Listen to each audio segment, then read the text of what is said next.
안녕하세요. 시어머니와 함께 사는 30대 전업주부입니다. 주변 지인들에게 시어머니와 함께 산다고 하면 다들 힘들겠다고 하며 안쓰러운 눈빛을 보내더라고요. 솔직히 친정엄마랑 같이 살다가도 싸우는데 시어머니와 같이 살면 불편한 점도 있긴 합니다. 무엇보다 삼시세끼 밥을 다 챙겨드리기가 쉽지는 않아요. 그래도 함께하는 게 싫지는 않네요. 사실 처음부터 시어머니와 저 사이가 좋았던 건 아닙니다. 결혼 후 처음으로 시댁 가던 날 시어머니는 아주 못마땅한 표정을 지으셨어요. 나는 네가 승무원이라 집에 자주 없어서 우리 아들이 걱정된다. 너가 해외에 있더라도 우리 아들 잘 챙겨.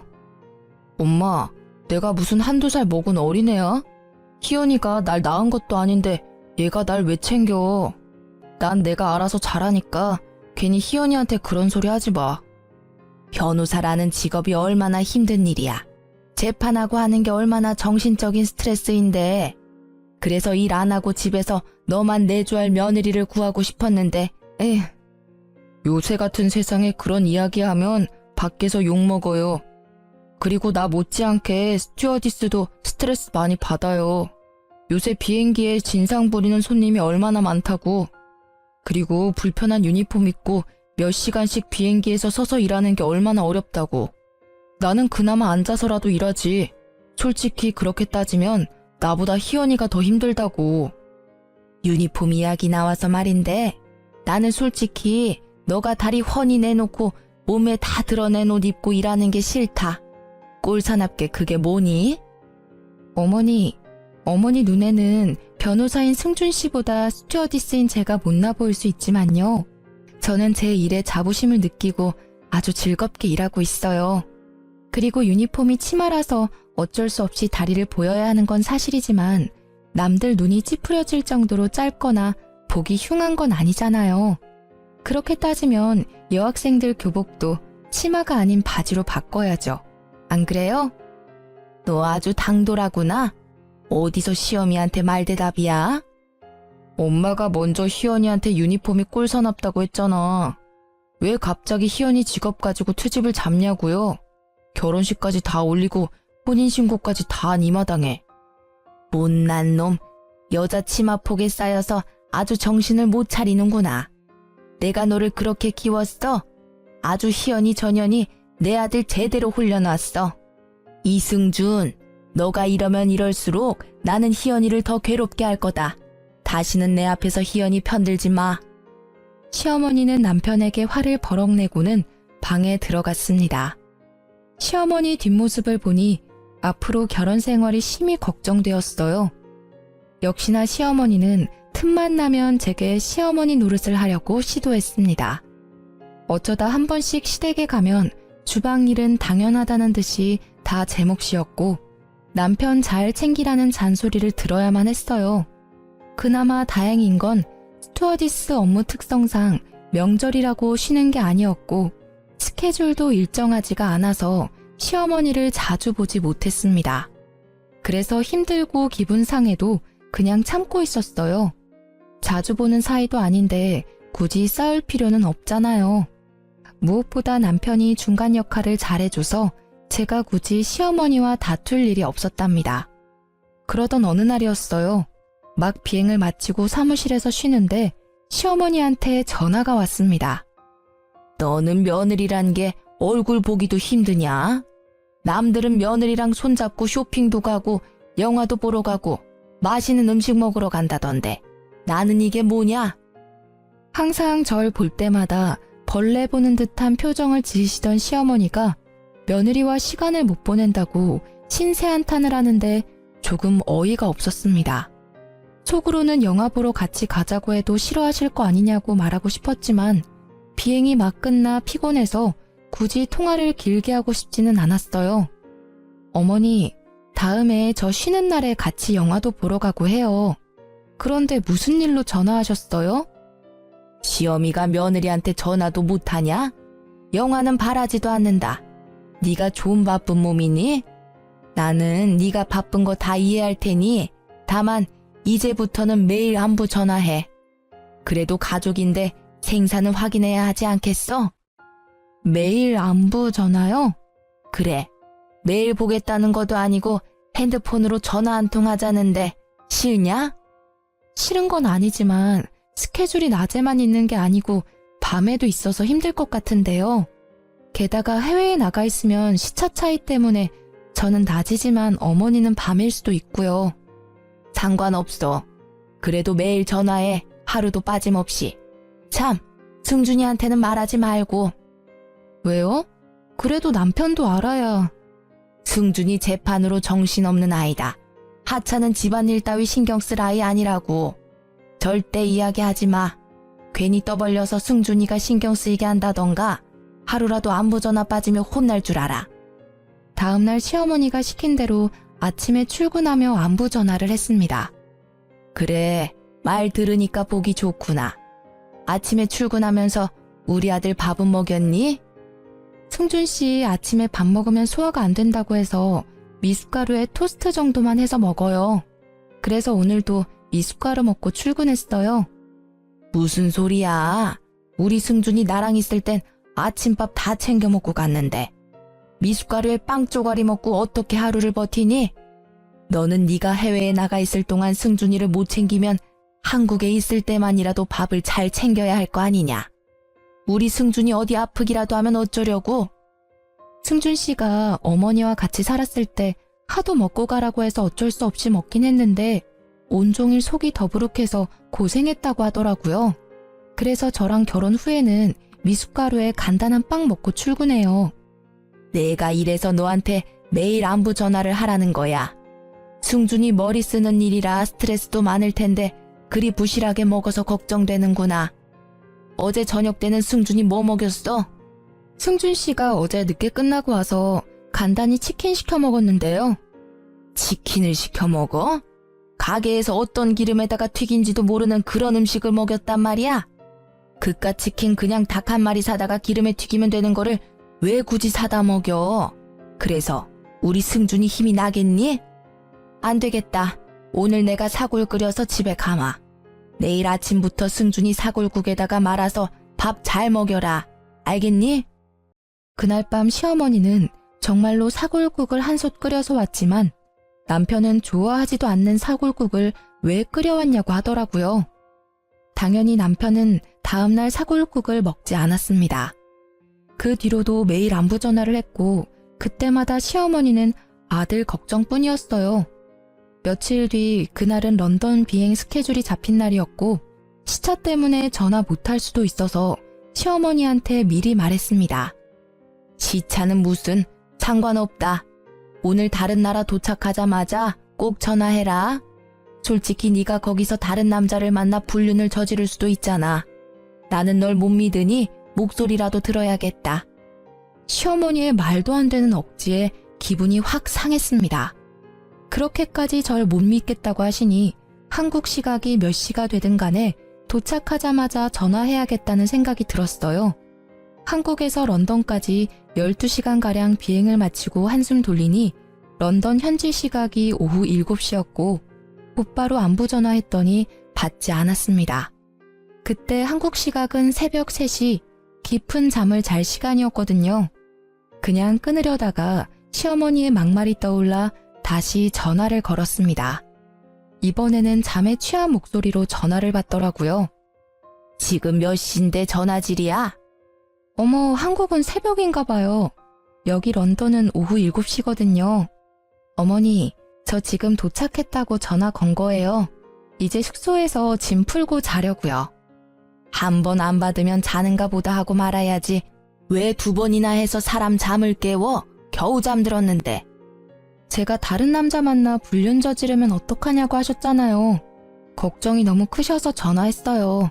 제 걱정 때문에 잠도 제대로 못 주무시나 봐요. 숙소에는 여자 스튜어디스만 있으니까 제가 불륜을 저지른다는 걱정하지 마세요. 아유, 내가 말을 말아야지. 시어머니는 전화를 끊었고 그 뒤로 다시는 전화하라는 말은 하지 않았습니다. 어느덧 결혼한 지 2년이 되었고 그 무렵 대유행 바이러스가 전 세계로 퍼졌어요. 해외여행이 중단되면서 스튜어디스 대부분이 해고당했고 저 역시 마찬가지였습니다. 게다가 신혼집 전세가 만기가 되었고 집주인이 들어와 산다고 해서 집을 새로 구해야만 했어요. 그런데 집값이 너무 비싸고 저까지 해고당해서 경제적으로도 힘들었습니다. 다시 새로운 일을 구하려 했지만 경기도 어렵고 코로나라는 상황 때문에 사람을 새로 뽑는 곳이 거의 없었어요. 이렇게 막막한 날들을 보내던 중 남편이 진지하게 할 말이 있다고 하며 다가왔습니다. 요새 엄마가 많이 우울해하셔. 혼자 계셔서 더 걱정도 되고. 그래서 말인데 우리 전세도 끝났고 집값이 너무 비싸서 구하기도 힘든 상황이니 엄마랑 같이 사는 건 어때? 사실 시어머니는 아들 부심이 아주 대단했습니다. 시아버지는 남편 어릴 때 돌아가셨고 시어머니 혼자 남편을 키워서 변호사를 만든 거였거든요. 다행히 시어머니 집안이 원래 잘 살아서 혼자 키워도 경제적인 어려움은 없었다고 들었습니다. 반면 저는 부모님이 두 분 다 돌아가셨어요. 제가 중학교 때 엄마가 병으로 돌아가시고 아빠는 저와 남편이 연애할 때 돌아가셨습니다. 그래도 아빠가 회사 생활을 열심히 하셔서 경제적으로 부족하지는 않았어요. 이렇게 부모님이 두 분 다 계시지 않고 제가 남편처럼 사짜 가진 직업을 가지지 못해서 시어머니는 계속 절 탐탁지 않게 생각했거든요. 이런 상황에서 남편이 같이 살자고 하니 고민이 돼서 쉽게 말을 하지 못하고 있었습니다. 물론 당신이 힘들기는 하겠지만 내가 중간 역할 잘할게. 그동안 시어머니가 구박할 때마다 남편이 먼저 화를 내고 아닌 건 아니라고 딱 잘라주었습니다. 그래도 어쩌다 한번 보는 것과 같이 사는 것은 많이 다르잖아요. 고민이 되더라고요. 진지하게 생각해 볼게. 아무래도 며느리가 시어머니랑 같이 산다는 게 쉽게 결정할 문제는 아니잖아. 맞아, 절대 쉽지 않지. 그런데 금전적으로나 여러 가지 상황으로나 이게 아무래도 가장 좋은 길인 것 같아서 나는 당신 의견을 전적으로 따를 테니까 잘 고민하고 알려줘. 그 뒤로 합가 문제로 몇 날 며칠 고민했고 결국 합가를 결심했습니다. 당장 돈이 없기도 하고 무엇보다 시어머니가 매일같이 남편에게 전화해서는 우울하다며 울더라고요. 제가 부조리한 상황에서 참고만 사는 성격도 아니고 남편도 중간 역할 잘하겠다고 하니 남편 믿고 시댁에 들어가게 되었죠. 그렇게 처음으로 시댁에 들어간 날 시어머니는 같이 살게 돼서 좋다며 음식을 많이 준비해놨더라고요. 그런데 밥과 국을 시어머니 본인과 남편 것 이렇게 딱 2인분만 준비한 거 있죠? 어머니, 왜 제 밥과 국은 없어요? 나이 들어봐라. 맨날 하던 밥도 제대로 못하겠다. 그리고 내가 너 밥이랑 국도 차려줘야 하니? 밥통도 비워졌고 저기 쌀도 있으니까 네가 알아서 해먹어라. 어차피 밥, 국 하는 김에 조금 더 하면 되지. 그리고 내 밥은 차려주면서 며느리 밥은 왜 못 차려줘? 며느리 옆에 있다고 구박하거나 뭐라고 하지 마. 남편은 자리에서 일어나 밥그릇과 국그릇을 가져와 자신의 밥과 국을 덜어주었습니다. 그래서 저도 같이 먹기 시작하는데 시어머니가 고기와 같은 반찬을 다 남편 쪽으로 밀어넣더라고요. 보니까 제 앞에는 김치뿐이었고 남편 앞에는 고기에 제철 나물에 생선 반찬이 있었습니다. 엄마, 나도 팔 다 닿아. 식탁 모서리에 있어도 내가 팔 뻗어서 먹을 수 있다고.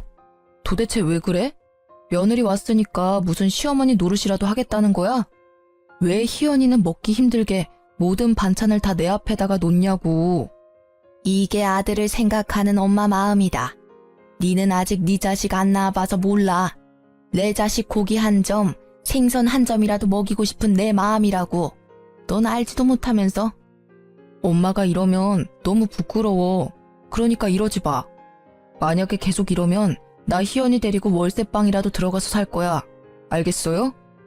알았다, 알겠어. 아유, 너 무서워서 괴롭히겠냐? 아들 키운 거 소용없다니까. 하지만 말과는 다르게 시어머니 눈은 저를 매섭게 흘겨보고 있었습니다. 다음 날 아직 날이 밝지도 않은 새벽 5시부터 시어머니가 저만 깨워서는 조용히 나오라고 성화였어요. 아직 해도 안 떴는데 왜 벌써 깨우세요? 벌써? 너는 생각이 있는 거냐 없는 거냐? 승준이 출근해야 하니 얼른 아침밥 준비해야 할 거 아니냐? 어제 내가 식재료 다 써버려서 냉장고 텅텅 비었으니 얼른 새벽 시장 가서 장 봐. 얼른 나가라고 독촉해서 어쩔 수 없이 새벽 시장에 갈 채비를 위해 방으로 향했습니다. 어디 가는 거냐? 새벽 시장 가라니까. 왜 도로 방에 들어가? 이 새벽에 잠옷 입고 머리 이러고 시장 가면 사람들이 저 제정신 아닌 사람으로 봐요. 옷은 갈아입고 나가야죠. 지갑도 챙기고요. 방에 들어가니 잠기가 밝은 남편이 이미 일어나서는 신경이 곤두서 있었습니다. 아직 해도 안 떴는데 무슨 일이야? 어머니가 당신 아침 먹여야 한다고 밥상 준비하라고 그러시네. 그래서 지금 새벽 시장에 장 보러 가. 남편은 제 말이 떨어지기가 무섭게 방문을 열었습니다. 문 앞에서는 시어머니가 팔짱을 끼고 제가 나오기만을 기다리고 있었어요. 그런데 기다리던 제가 아닌 남편이 나오자 당황해 하더라고요. 아, 아들 일어났어? 좀 더 자지 않고. 계속 들락날락 하는데 내가 어떻게 자. 그리고 내가 언제부터 아침 챙겨 먹었다고. 엄마가 아침밥 차려줘도 나 안 먹었잖아. 기억 안 나? 나 희연이한테 아침 차려주라는 말 안 했어.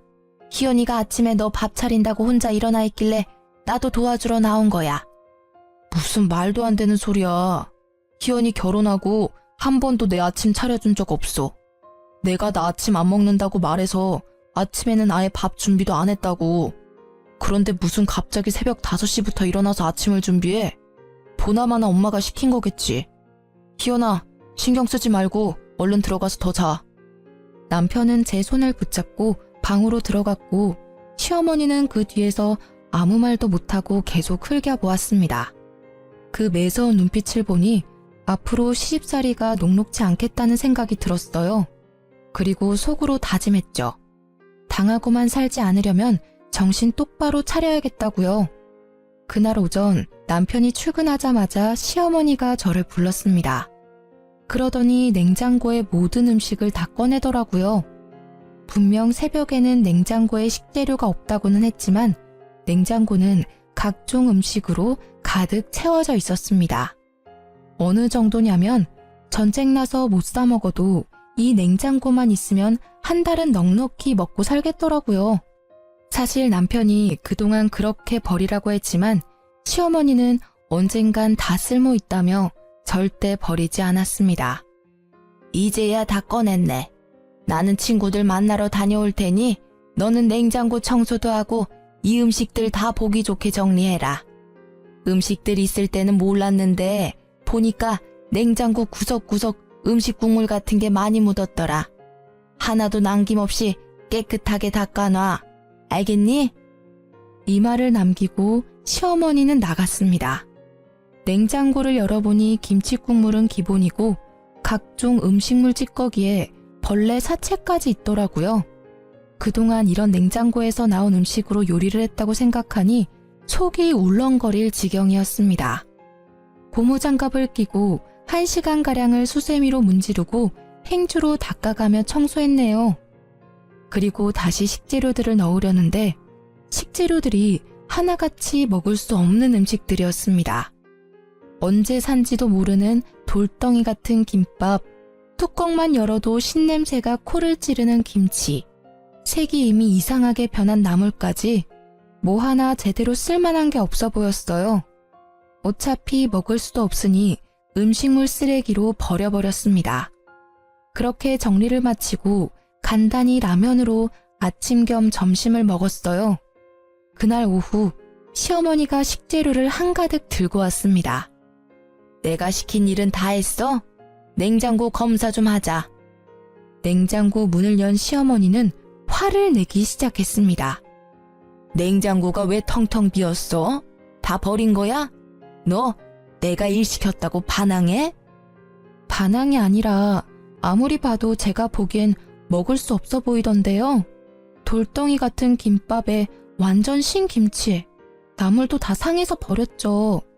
왜 못 먹어? 다 먹을 수 있었어. 생각이 아무리 없어도 그렇지 귀한 음식들을 죄다 내다 버리면 어떡하니? 이렇게 음식 다 버리면 벌 받아. 상하고 오래된 음식을 누가 먹어요? 그거 먹었다가는 식중독 걸리고 장염 걸려요. 절대 먹으면 안 된다고요. 야, 너보다 내가 더 요리 많이 했어. 내가 더 잘한다고. 그런 음식 먹어도 괜찮아. 안 죽어. 시어머니가 한창 제게 일장연설을 하고 있는데 남편이 집에 들어왔습니다. 그런데 남편이 들어오는 소리에 시어머니가 목소리가 싹 변하더라고요. 얘야, 아무리 그런다고 그걸 다 버리면 어쩌니? 다 먹을 수 있는 음식이었는데. 그러니까 내가 같이 하자고 했잖아. 다음에는 힘들게 혼자 하지 말렴. 우리 아들 왔니? 오늘도 고생했다. 불과 몇 초 전까지만 해도 절 쥐잡듯이 잡던 시어머니가 갑자기 나긋해지는데 뮤지컬 지킬 앤 하이드의 한 장면을 보는 줄 알았습니다. 무슨 일이야? 부엌에서 뭐 했어? 내가 잠깐 외출한 사이에 기특하게도 희연이가 냉장고 청소를 다 해놨지 뭐니. 그런데 다 쓸모있는 식재료였는데 다 버렸어. 그래서 잠깐 얘기 좀 하고 있었단다. 드디어 다 버렸어? 나도 너무 오래된 음식들이 많아서 다 정리하고 싶었는데 잘 됐네. 여보, 오늘 너무 고생했어. 냉장고에 먹거리도 없으니까 오늘 외식하자. 외식하자고? 그냥 집에서 해먹지. 뭐 안 그래도 내가 집에 오는 길에 장도 다 봐왔어. 그냥 장본거로 해서 먹자. 희연이랑 나랑 우리 아들 좋아하는 구절판에 갈비찜 하려고 했는데. 오늘 희연이 고생했잖아. 그리고 지금 손이 많이 가는 구절판을 하면 언제 먹고 언제 치워?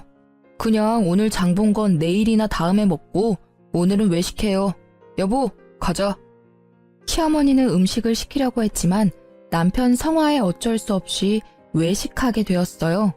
외식하면서도 얼마나 절 노려보던지 제 얼굴 반쪽이 달아 없어질 뻔했답니다. 그 뒤로 저와 시어머니는 언제 폭발할지 모르는 아슬아슬한 시간을 보내고 있었어요. 아무래도 시어머니와 붙어있는 시간이 많다 보니 힘들었고 조금이라도 떨어져 있고자 일을 구하기 시작했습니다. 제가 가장 잘하고 좋아하는 게 영어여서 영어 강사 쪽으로 생각하고 수업하는 연습을 해보았어요. 영어 가르치는 게 쉬울 줄 알았는데 역시 말하는 것과 가르치는 것은 달랐습니다. 이대로는 안 되겠다 싶어 목걸이형 녹음기를 사서 녹음 버튼을 눌러 강의하는 연습을 했어요. 중간중간 제 목소리를 들으며 목소리 톤이나 강의가 어떤지 스스로 평가하고 있었습니다. 한창 연습 중인데 시어머니가 부르길래 가보니 엊그제 세탁한 두꺼운 이불을 화장실 욕조에 넣고 물 뿌리고 있더라고요. 어머니, 엊그제 세탁한 이불을 왜 욕조에 넣고 계세요? 뭐 하긴 이불 빨래 해야지. 나는 늙어서 다리 힘이 없으니까 네가 좀 밟아라. 세탁한 지 얼마 되지도 않았는데 이걸 왜 또 빨아요? 그리고 요새는 세탁소에서 이불 빨래도 잘해주는데. 집에서도 충분히 빨래할 수 있는데 쓸데없이 돈을 왜 쓰니? 그리고 엊그제 세탁했지만 냄새 나면 다시 해야지. 얼른 빨래하고 옥상에다가 널어놔. 이불이 이미 흠뻑 젖어 있어서 누군가 다시 빨래해야만 하는 상황이었습니다. 당연히 빨래할 사람은 저였고요. 그렇게 생각지도 못하게 이불을 밟은 지 1시간이나 지났으려나요? 시어머니가 또 저를 불렀습니다. 이불 빨래는 조금 있다가 하고 밥부터 해라. 배고프구나. 거실에서 TV만 보고 있던 시어머니가 직접 하셔도 될 듯한데 굳이 밥을 차리라고 하셨습니다. 속에서 팔팔 끓는 분노를 참으며 부엌으로 가 음식을 준비했어요. 다행히 밑반찬이 꽤 있었고 점심때 한밥이 꽤 많아서 금세 상을 차릴 수 있었습니다. 상을 차리고 시어머니와 같이 먹으려고 자리에 앉으니 제 수저를 치워버리는 게 아니겠어요. 너는 지금 이불 빨래 해야지 어디 앉아서 밥을 먹으려고 해. 지금 한가하게 밥 먹을 시간이 있어? 안 그래도 갑자기 이불 빨래를 시켜서 짜증났는데 이 소리까지 들으니 기분이 더 좋지 않았고 밥맛도 뚝 떨어졌습니다. 어차피 기분 좋지 않을 때 밥 먹으면 체하니 알겠다고 하고 화장실로 가서 다시 이불 빨래를 시작했어요. 그렇게 10분 정도 지났으려나요?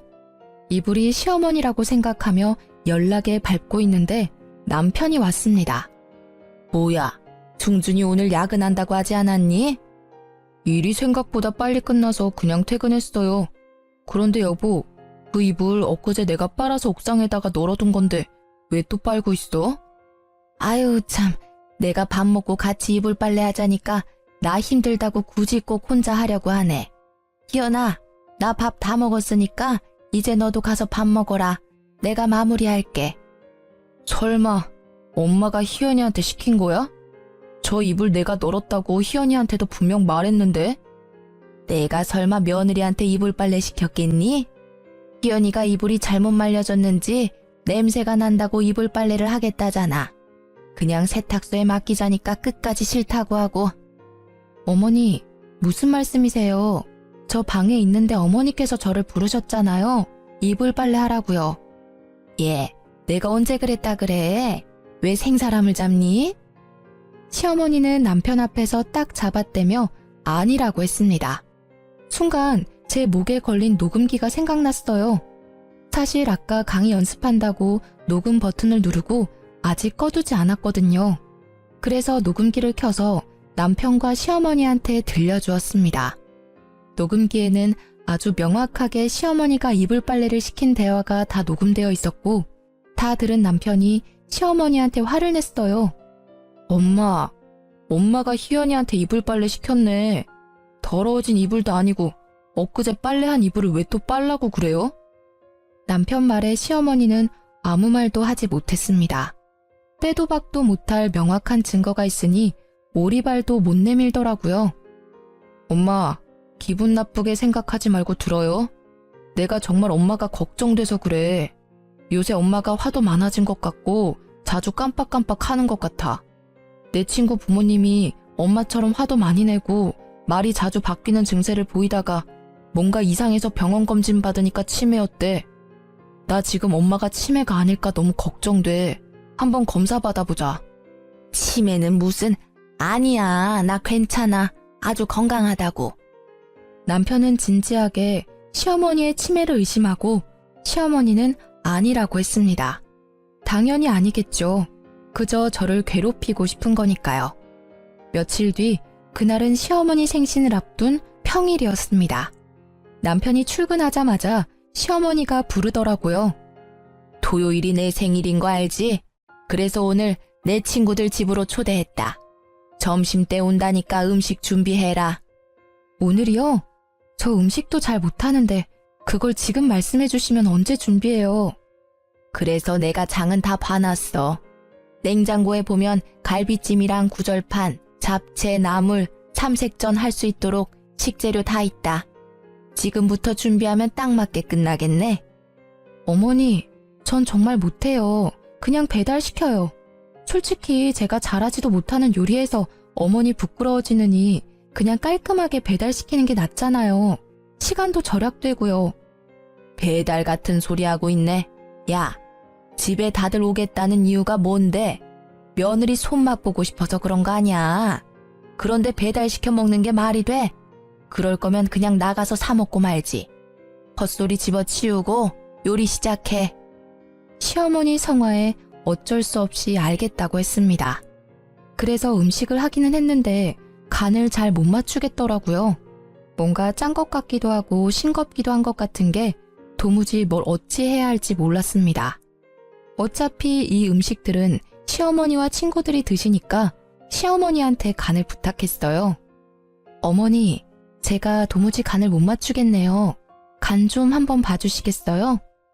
너는 전업주부라는 애가 기본적인 간도 못 보면 쓰냐? 갈비찜에는 간장 좀 더 넣고 나물에는 소금 좀 더 넣어라. 그리고 국은 또 왜 이리 짜? 물 좀 더 넣어. 잠시 후 시어머니 친구들이 집에 왔고 긴장되는 마음으로 상을 차렸습니다. 걱정이 되긴 했지만 시어머니가 간을 봤으니 괜찮으리라 생각했어요. 그런데 한 입씩 맛보던 시어머니 친구들이 오묘한 표정을 지었습니다. 갈비찜은 좀 짜네. 국은 또 싱겁고. 음식이 왜 이러지? 그래? 맛이 좀 이상하긴 하네. 얘, 너 도대체 간을 어떻게 한 거야? 전업주부가 이깟 간 하나 맛깔나게 못 맞추면 뭐하러 사니? 똑바로 못해? 시어머니는 친구들 말에 민망했는지 괜히 큰 소리를 내셨고 아침부터 열심히 일했지만 오히려 욕만 얻어먹은 저는 화가 났습니다. 이거 다 어머니가 직접 간 보신 거잖아요. 저는 어머니가 하라는 대로 했는데요. 뭐야? 네가 잘못해놓고 왜 나한테 뒤집어 씌워? 뒤집어 씌우는 게 아니라 맞는 말을 한 것뿐이에요. 저는 애초에 음식 잘 못한다고 했고 그래서 어머니가 직접 간을 보신 거잖아요. 이 인연이 지금 어른들 앞에서 두 눈 똑바로 뜨고 대들어? 시어머니는 화를 이기지 못하고 식탁에 있던 구절판과 갈비찜을 그대로 저한테 부어버렸습니다. 다행히 갈비찜이 뜨겁지는 않았지만 갈비찜 소스가 눈에 들어가서 눈이 따가웠어요. 그래서 눈도 제대로 못 뜨고 걷다가 실수로 국을 시어머니 친구의 옷에 쏟아버렸습니다. 야, 너 정신 안 차려? 어떻게 내 친구 옷에 국을 쏟아? 어머니가 갈비찜을 제 얼굴에 부어서 그러는 거잖아요. 그러게 왜 갈비찜을 붓고 난리세요? 예, 희자야. 이러다가 며느리 잡겠다. 난 괜찮으니까 신경 쓰지 말고 그만해. 아니야. 이런 버릇없는 년은 아주 혼쭐을 내야 해. 그만하라고. 이러면 내가 미안해지잖아. 며느리야, 난 괜찮으니 신경 쓰지 말고 일단 너 얼굴 먼저 닦아라. 아니다. 우리 그냥 돌아가야겠어. 오늘은 날이 아닌 것 같네. 희자야, 우리 다음에 따로 보자. 결국 시어머니 친구들은 집에 가버리고 시어머니는 불같이 화를 냈어요. 그깟 갈비찜 소스 눈에 좀 들어갔다고 그렇게 생난리야? 너 때문에 내 친구들 기분 다 상해서 갔잖아. 내가 못 살아. 요리도 못해 성격도 안 좋아. 이딴 거를 내가 며느리로 뒀다. 아이고 내 팔자야. 얼른 이거나 다 치워. 갈비찜 소스를 뒤집어 쓴 저는 일단 씻고 싶은 마음에 화장실로 가니 시어머니가 부엌부터 치우라고 난리였습니다. 그때 회사에 간 남편이 중요한 서류를 두고 왔다면서 집에 왔어요. 그런데 부엌은 난리가 났고 저는 음식물을 뒤집어 쓰고 있으니 남편이 깜짝 놀라 비명을 지르더라고요. 이게 어찌된 일인지 물었습니다. 집안 꼴이 왜 이래? 당신은 왜 갈비찜을 뒤집어 쓰고 있어? 방금 어머니 친구들이 왔다 가셨는데 어머니가 승준아, 내가 늙어서 그런지 손에 힘이 없지 뭐니. 그래서 내가 그릇을 놓쳐서 갈비찜을 우리 며느리 머리에 엎어버렸어. 희연이 놀랐지? 내가 정말 미안하다. 키가 150인 엄마가 160인 희연이 머리에 갈비찜을 엎었다고? 그것도 그릇을 놓쳐서? 남편은 고개를 갸우뚱하더니 부엌 구석으로 갔습니다. 사실 남편은 일이 바빠서 집에 자주 오지 못하는데 치매 의심 증상이 있는 시어머니를 옆에서 볼 수 없으니 걱정이 많았어요. 그래서 시어머니의 정확한 상태를 파악하고자 집에 홈 CCTV를 설치했습니다.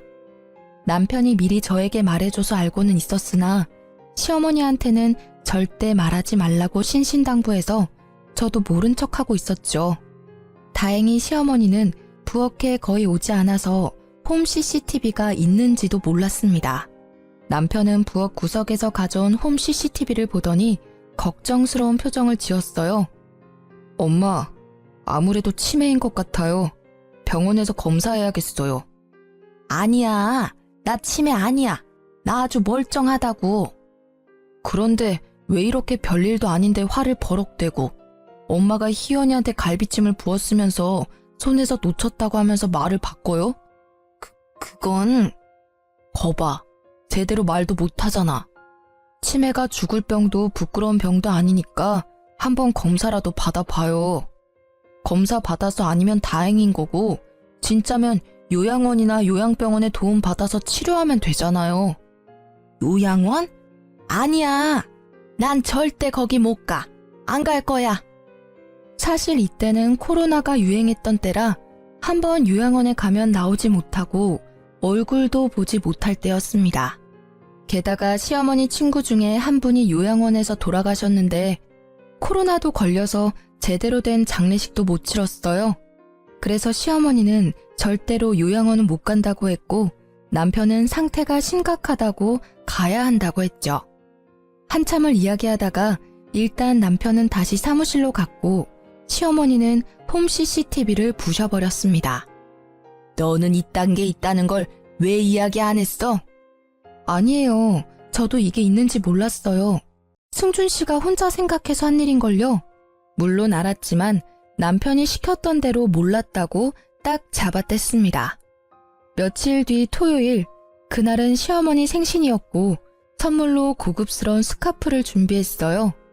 그리고 새벽부터 생일상을 차리려는데 남편이 본인 엄마 생신이니 본인도 같이 하겠다고 하더라고요.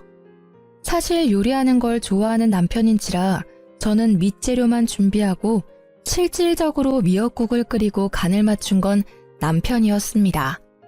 우리는 오붓하게 같이 요리하며 생일상을 차리고선 시어머니를 깨웠어요. 시어머니는 상에 차려진 미역국을 한술 뜨더니 숟가락을 딱 내려놓았습니다. 희연아, 국 간이 이게 뭐니? 이게 미역국이니? 그냥 미역이랑 물 섞어 놓은 거지. 아직도 간을 이렇게 못 맞추니? 엄마, 국 이상해? 이거 내가 한 건데. 네가? 네가 왜 내 미역국을 끓여? 엄마 생일이니까 아들인 내가 끓였지. 원래 매년 엄마 생일 때마다 내가 미역국 끓였잖아. 기억 안 나요? 그때야 희연이 제가 해외 나가 있을 때고 지금은 며느리가 집에 있는데 네가 왜 내 미역국을 끓여? 당연히 며느리가 끓여야지. 김희연, 너 설마 내 미역국 끓이기 귀찮아서 우리 아들 시켰어? 아니에요, 어머니.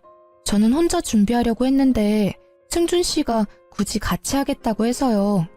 그리고 아시겠지만 저는 간을 잘 못 맞추잖아요. 저보다는 남편이 간을 잘 맞추니까 미역국도 끓인 거죠. 맛이 없으세요? 전 맛있는데. 그게 아니라 밖에서 일하느라 몸도 마음도 힘든 애가 집에서도 주방일 하는 건 아니지 않니?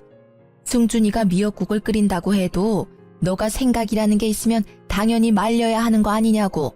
어머니, 승준 씨가 매일 주방일 하는 것도 아니고 오늘 딱 하루인데 너무 걱정하시는 거 아니에요? 맞아, 엄마.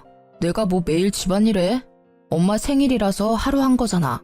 그리고 엄밀히 따지면 피 한 방울 안 섞인 며느리가 미역국 끓이는 것보다 아들인 내가 미역국 끓이는 게 맞지. 안 그래? 시어머니는 표정이 확 일그러지더니 아무 말 없이 밥을 먹었습니다. 아침을 먹은 뒤 시어머니한테 제가 준비한 스카프를 드렸고 다행히 예쁘다고 했어요. 그날 오후 남편은 방에서 잠깐 일하고 있고 저는 화장실에 갔다가 나오는데 시어머니가 선물한 스카프를 들고 저를 몰래 불렀습니다. 그러더니 아주 작은 목소리로 속삭이듯이 말했어요. 스카프가 이게 뭐니? 너는 이 스카프가 예쁘다고 생각해? 네가 한번 이 스카프 둘러봐라. 보는 눈이 촌스러워서는. 시어머니는 제 목에 스카프를 두르더니 거칠게 양끝을 당겼습니다. 힘이 세지는 않았지만 그래도 양끝을 당기니 목이 살짝 졸려서 캑캑댔어요. 그런데 그때 방에서 일하던 남편이 나왔습니다. 지금 이게 뭐 하는 짓이에요? 아니 그게 아니라. 엄마 진짜 미친 거예요? 왜 목을 졸라요? 도대체 왜 그래요, 왜? 이래도 엄마가 멀쩡하다고요? 지금 엄마 하는 행동을 봐봐요. 대체 왜 아니라고 우기시는 거예요? 그게 아니라 아들아, 내 말 좀 들어봐. 오해야. 그러나 남편은 이미 화가 나서 시어머니 말을 들으려 하지 않았어요. 화가 난 남편은 방에 들어가더니 외출 준비를 했습니다. 다들 외출 준비해. 엄마 생일이니까 교회로 나가서 이야기하자. 어디로 가는지 궁금했지만 남편 얼굴이 얼음장보다 차가워서 저나 시어머니나 아무 말 못하고 남편을 따라 나설 수밖에 없었습니다. 그렇게 차를 타고 간 곳은 웬 요양원이었어요. 요양원엔 왜 온 거니? 여기 내 친구 아버지가 운영하는 요양원이에요. 엄마가 말도 자주 바뀌고 난폭해지는 게 아무래도 치매 같아서 요양원 알아봤어요. 그럼 날 여기에 보내겠다는 거야? 어떻게 멀쩡한 어미를 버리니? 요새 요양원에 한번 들어가면 죽어서야 나온다던데 난 절대 못 간다. 엄마를 버리려는 게 아니라 의학적인 도움을 받으려는 거예요. 엄마 요새 너무 이상해. 말도 수시로 바뀌고 자주 거칠게 행동하잖아. 조금 전만 해도 엄마가 희연이 목도 조르고 이게 다 치매 초기 증상이래. 나중에 중증 치매로 발전하기 전에 여기서 도움 받자. 아니야, 아니라고. 그럼 도대체 요새 왜 그러는 건데? 이유가 뭐예요? 아이고, 답답해라. 그래, 나 사실 희연이가 싫었다. 하나뿐인 남편과도 같은 내 아들 승준이를 가져갔다는 생각에 일부러 구박한 거야. 말 바뀌었던 거, 희연이에게 거칠게 대했던 거는 희연이가 싫어서 그랬던 거지 정신이 이상해서 그런 건 아니었어. 남편은 이 이야기를 듣고 깊은 한숨을 내쉬었습니다. 엄마, 아무리 그래도 내가 선택한 내 여자야. 나는 이제 엄마 아들이기 전에 희연이 남편이라고. 엄마가 이러면 나는 너무 힘들어지고 엄마와 따로 살 수밖에 없어요. 솔직히 며느리가 시어머니 모시고 사는 거 쉽지 않잖아요. 그런데 그 힘든 일을 군말 없이 희연이가 해줬어. 나는 희연이 아니었으면 이렇게 엄마랑 같이 못 살았을 거야. 그러니까 구박하지 말고 잘 좀 해줘. 만약에 또 이러면 나는 이제 엄마 안 보고 살 수밖에 없어요. 이 말을 마친 남편 눈에서 눈물이 한 방울 툭 떨어졌습니다. 강직하던 남편 눈물에 시어머니도 깜짝 놀랐는지 다시는 그러지 않겠다고 약속했어요. 그 뒤로 시어머니는 저를 괴롭히지 않았고 평화로운 1년이 지났습니다. 저는 영어 강사로 취업했고 남편 변호사 사무실은 더 잘 되고 있었어요. 시어머니도 운동과 취미 활동을 하며 건강히 생활하고 계십니다. 그리고 지난주 시어머니 생신이 있었어요. 이번에는 남편이 일이 많아 새벽부터 저 혼자 시어머니 생일상을 차렸습니다. 이걸 너 혼자 다 차린 거니? 정말 고생 많았다. 고맙게 잘 먹으마. 불과 1년 전까지만 해도 음식 못한다고 그렇게 구박하셨는데 이렇게 고맙다고 말씀해 주시니까 너무 좋은데요. 얘는 부끄럽게 지나간 일을 왜 꺼내니? 이연아, 내가 그동안 너한테 내색은 안 했지만 나랑 같이 살아줘서 정말 고맙다. 어머니, 갑자기 왜 그런 이야기를 하세요? 낯간지러워요. 사실 친하게 지내던 친구 하나가 있는데 그 집 아들 며느리가 멀쩡한데도 그 친구를 요양원에 강제로 입소시켰대. 가끔 나랑 통화하는데 너무 억울해하고 힘들어하고 있더라. 그런 모습을 보니까 이렇게 아들 며느리와 함께 사는 게 얼마나 행복하고 감사한 일인지 느꼈단다. 우리 앞으로 친정엄마와 딸 사이까지는 못하더라도 친한 친척처럼 잘 지내보자. 제 손까지 붙잡으시며 진심으로 말씀하시는데 어지간하면 감동받지 않는데도 눈물이 찔끔 나오더라고요. 그리고 그때 결심했습니다. 시어머니를 진짜 친정엄마처럼 모시고 살기로요. 그날 시어머니와 저는 아주 행복하게 웃으며 세상에서 가장 맛있는 식사를 했네요. 저와 시어머니가 서로 마주보고 편안하게 밥을 먹기까지는 남편 도움이 참 컸습니다. 사실 여기 사연 들어보면 남편이 중간 역할을 못해서 결국 이혼까지 가는 부부가 참 많잖아요. 그런데 남편이 온전히 믿어준 덕분에 시어머니와 함께 살 수 있게 된 듯합니다. 본인도 힘들었을 텐데 중간 역할을 듬직하게 잘해준 제 남편 승준 씨에게 너무 고맙네요. 이제는 시어머니를 제 친정엄마라 생각하고 극진히 모시며 남은 인생 즐겁게 살겠습니다. 제 사연을 끝까지 들어주신 청취자 여러분도 항상 즐거운 일만 가득하시길 바라며 이야기를 마치려 합니다.